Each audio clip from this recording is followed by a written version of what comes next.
E aí, pessoal, tudo bem?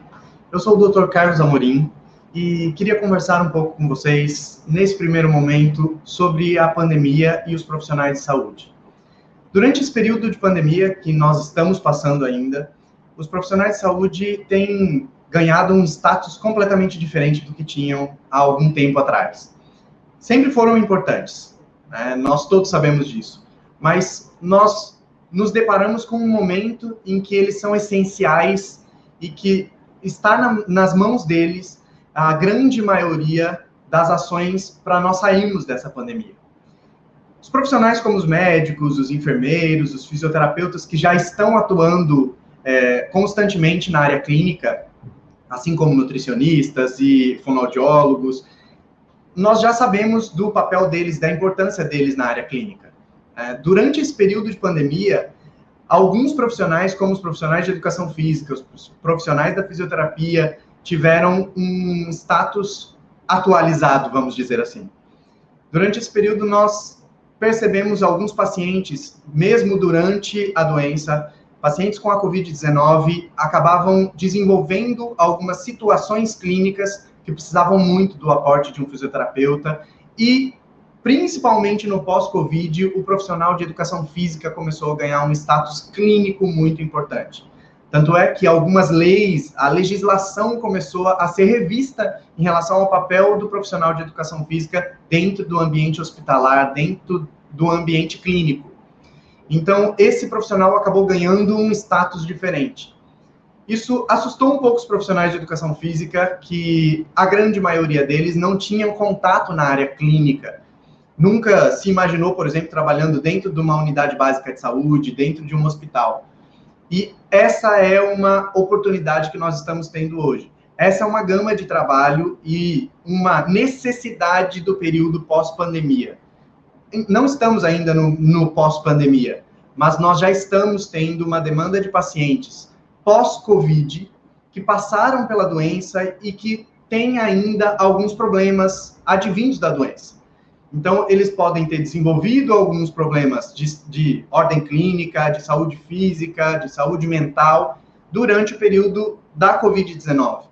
E depois desse período, eles ainda continuam com esses sintomas.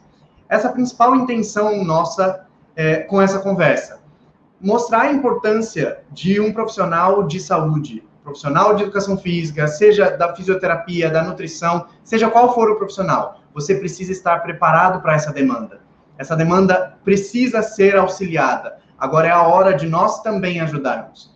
Então, o profissional de educação física, o profissional de nutrição, nesse momento, vai ser muito importante. Existem muitas alterações, a ciência tem mostrado, e o dia a dia dos profissionais de saúde trabalhando na clínica com esses pacientes tem mostrado a importância da educação física, da fisioterapia, da nutrição, da medicina, da enfermagem, ou seja, a importância do profissional, do trabalho interprofissional no cuidado pós-Covid.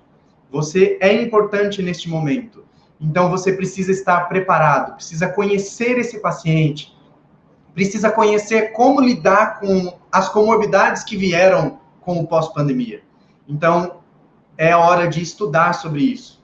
Eu tenho uma vivência na área clínica, sou profissional de educação física, sou bacharel em educação física, e tenho uma vivência na área clínica por conta da minha formação do doutorado ter sido na área de medicina. Eu sou de São Bernardo do Campo, então eu nasci em São Bernardo do Campo, São Paulo, e fui muito cedo morar em Marília, no interior de São Paulo. Lá em Marília, eu iniciei toda a minha jornada na educação física, eu iniciei como atleta. Eu tive algumas peculiaridades, então eu fui um jovem, um adolescente que maturou muito cedo, então aos 12, 11 anos de idade eu já tinha praticamente a altura que eu tenho hoje. Então eu acabei desenvolvendo, tendo muita facilidade no esporte, porque eu fiquei muito rápido, muito forte, muito cedo. E aí acabei iniciando no atletismo e no voleibol. Eram duas modalidades que eu gostava muito, e aí virei atleta profissional aos 12 anos de idade. Então era uma coisa muito engraçada, né? Um menino de 12 anos que virou atleta profissional no interior de São Paulo. Então, assim, Meus pais nem entendiam muito isso, nem entendiam como isso funcionava. Até meu pai, principalmente, né, muito preocupado comigo, com a minha formação, tinha muita dificuldade de aceitar um filho que virou atleta e que não arrumava um trabalho, porque na época todo mundo começava a trabalhar muito cedo, né? E o meu trabalho era o atletismo, o meu trabalho era o treinamento. Então, eu acabei desenvolvendo, virei técnico das equipes menores e eu tinha muita facilidade com essa questão de treino e tal. Então, eu gostava muito de ajudar as outras pessoas no treino também. Era muito legal. E aí, por ter tido uma maturação precoce, eu acabei desenvolvendo até certo ponto no esporte. E acabei, né, de uma maneira muito esperta, virando técnico. Porque, por conta de limitação física, eu não ia desenvolver muito no voleibol, principalmente. Eu era atacante de ponta, então você já deve ter imaginado por que não dá com 1,70 m continuar atacante de ponta nos dias de hoje, que todos têm 2 metros ou mais. Então, era muito difícil. Continuei no atletismo até os 22 anos de idade, que foi o período em que eu terminei a minha faculdade. Então, eu terminei a faculdade aos 21, e por que eu estou linkando isso? Eu acabei fazendo faculdade por conta do esporte. Como atleta, eu ganhei bolsa atleta. Então, eu acabei fazendo faculdade ali no interior mesmo, numa faculdade que chama Unimar, que é a Universidade de Marília, e acabei fazendo educação física ali. E eu sempre tive o sonho, gostava muito da área clínica e gostava da área esportiva. Então, eu sempre quis esse link. Tanto é que quando eu terminei a faculdade, eu fiz especialização em fisiologia do exercício, que eu gostava muito da área biológica, da área fisiológica. E como fisiologista do exercício, eu acabava buscando a área clínica para trabalhar. Então, eu sempre trabalhei muito mais com o paciente doente do que o paciente estético. Então, eu acabava trabalhando com alta performance, com atletas, mas sempre trabalhei com muitas pessoas com comorbidades. Então, eu trabalhava, por exemplo, quando eu iniciei como personal trainer. E aí surgiu o desejo de eu avançar, né? Era a hora de avançar. Então, eu decidi sair do interior, voltar para São Paulo, voltar para a capital. Como nasci na região do ABC, né? Eu queria voltar para a capital para estudar. Eu queria fazer mestrado, doutorado e seguir carreira acadêmica. Só que eu queria área clínica, né? Então eu queria estudar na parte na medicina para fazer esse link da área clínica. Acabei indo para a Universidade Federal de São Carlos e para iniciar o mestrado lá, fiz a prova e consegui uma orientadora da área da medicina para trabalhar com genética. E aí tivemos algumas dificuldades no meio do caminho por ser da educação física, né? Então, o que aconteceu foi que, no meio do caminho, desenvolvendo o projeto, que eu queria trabalhar com genética, né? Eu queria trabalhar com genética da obesidade. Eu queria entender o porquê as pessoas ficavam obesas e tinham dificuldade, faziam exercício, faziam dieta e não conseguiam emagrecer. Então, eu queria saber o porquê isso. E aí, no meio do caminho, eu recebi uma frase da minha orientadora que foi bem impactante para mim, né? Ela disse para mim que ela achava muita ousadia, muita audácia da minha parte ser da educação física e querer estudar genética, fazer doutorado na medicina estudando genética. Que ela achava que eu tinha que... Ela falou com essas palavras, né? Você não, né, vai para uma faculdade de educação física, bota o povo para jogar bola e faz um mestrado sobre quem joga bola, mas estudar genética não é para você. Né? Às vezes as pessoas fazem isso com a gente, né? Então, você às vezes tem um objetivo e as pessoas te limitam. Né? Eu nunca deu certo tentar me limitar.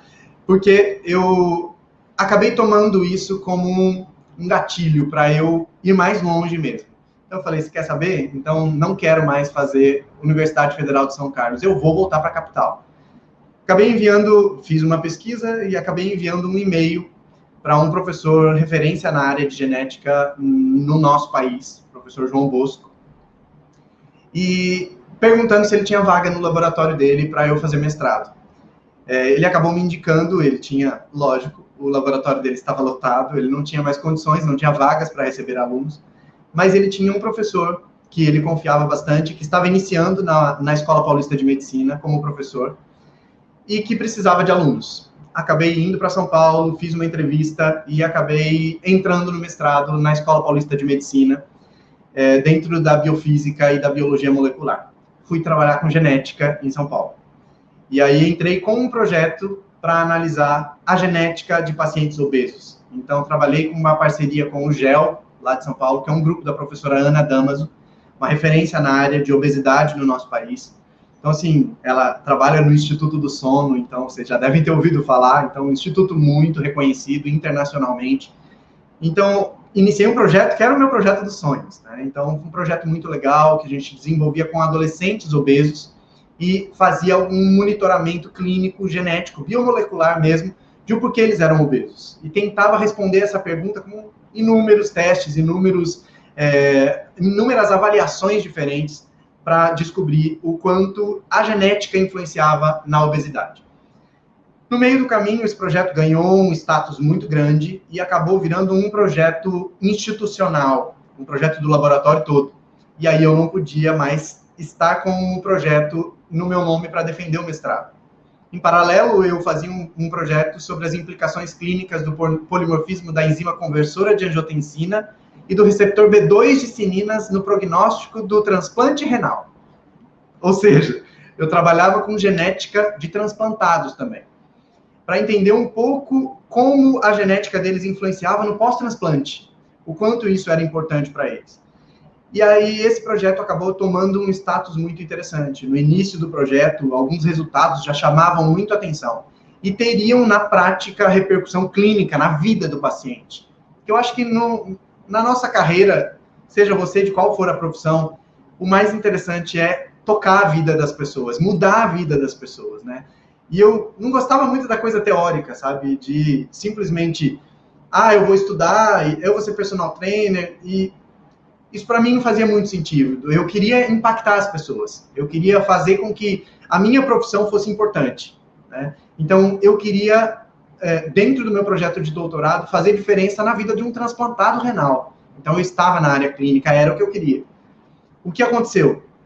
Nosso projeto começou a ter resultados muito interessantes e o meu orientador nos inscreveu num congresso internacional de medicina. Imagina, um cara que sai do interior de São Paulo, vem trabalhar na área médica, formado em educação física, começa a estudar um monte de coisa. Vocês imaginam o tanto de coisa, tanto de desafio que eu tive que enfrentar de estudo para estudar a área clínica.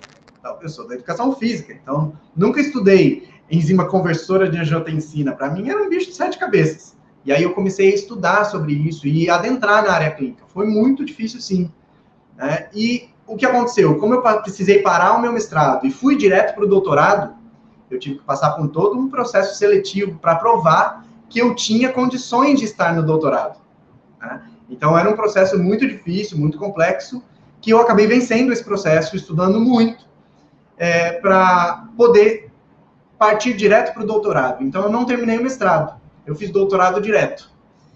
E logo no início, com esses bons resultados, o meu orientador nos inscreveu num congresso internacional que ia ser na França, em Paris. Então, a universidade, né, eu estava sem fazer nada lá, só estudando, e eles acabaram, né, falando, vai, insistiram muito para eu ir para um congresso em Paris. Eu não queria muito, porque, né, eu gosto do Brasil.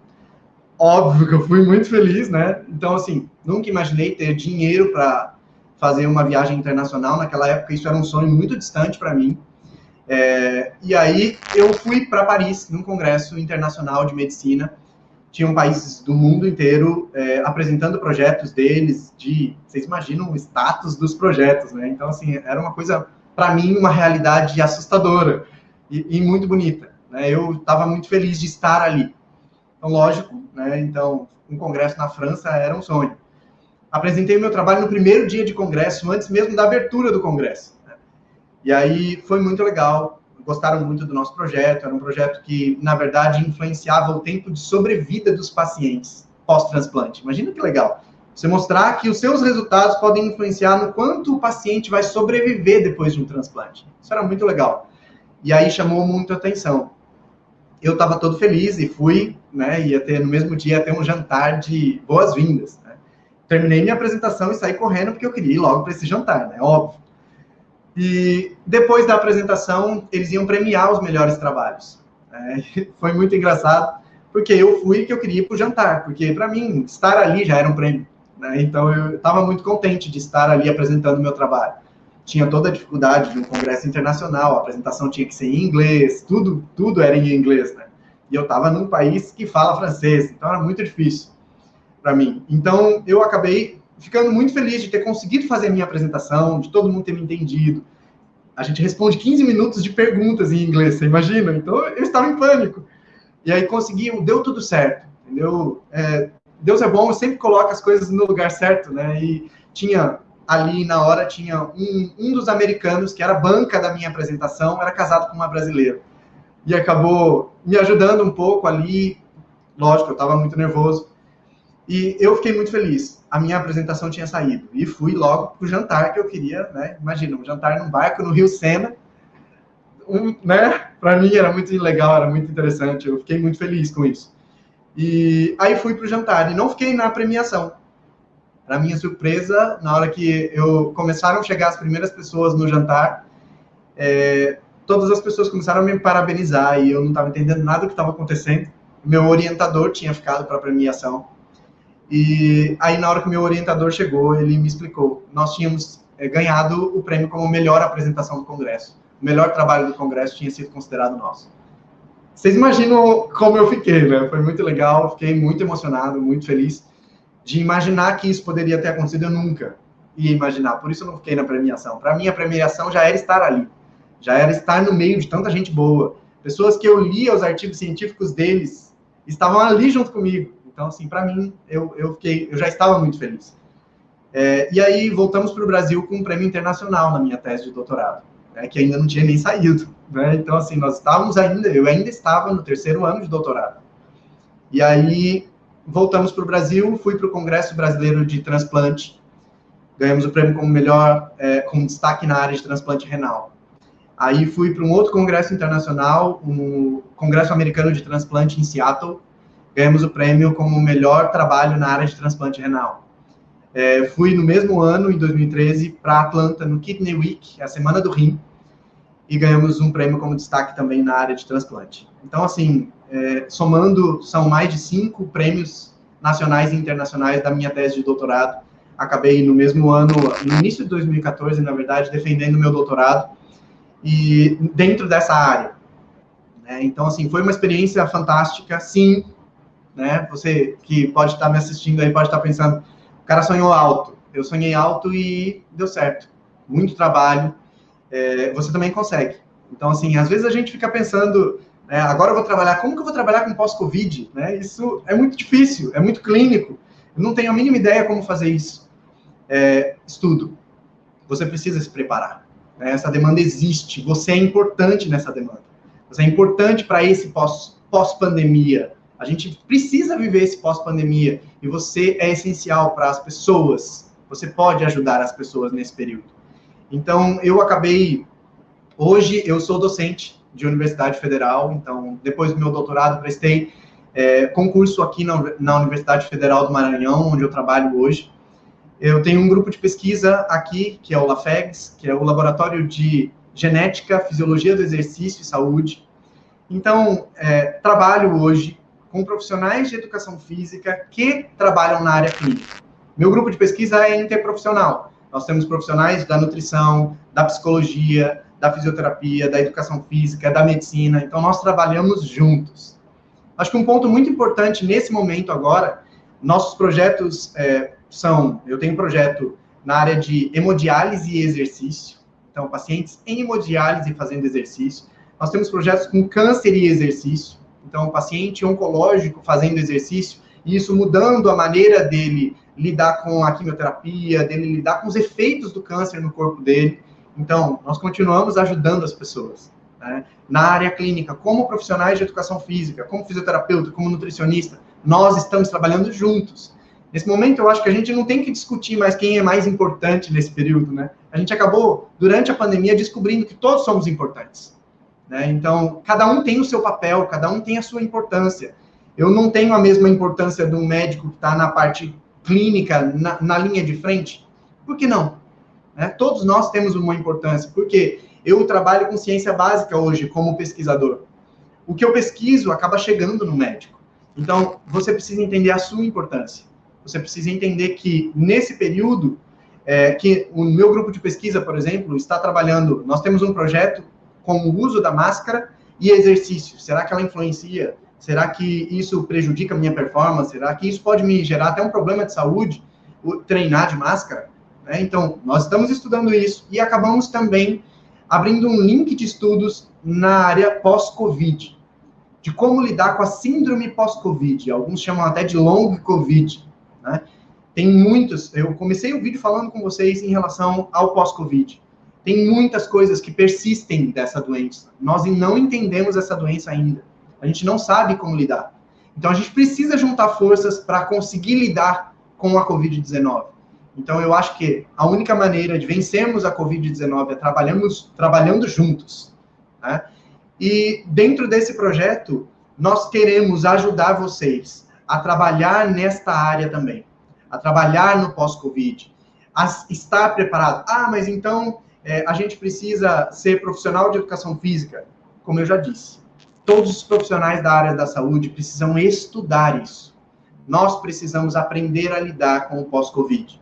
E esta é a ideia. A ideia é que nós precisamos, todos nós, unirmos forças para lidar com esse momento tão difícil que nós estamos vivendo.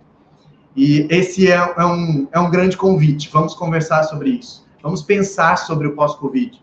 Vamos aprender juntos, crescer e vencer a Covid-19. Nós podemos.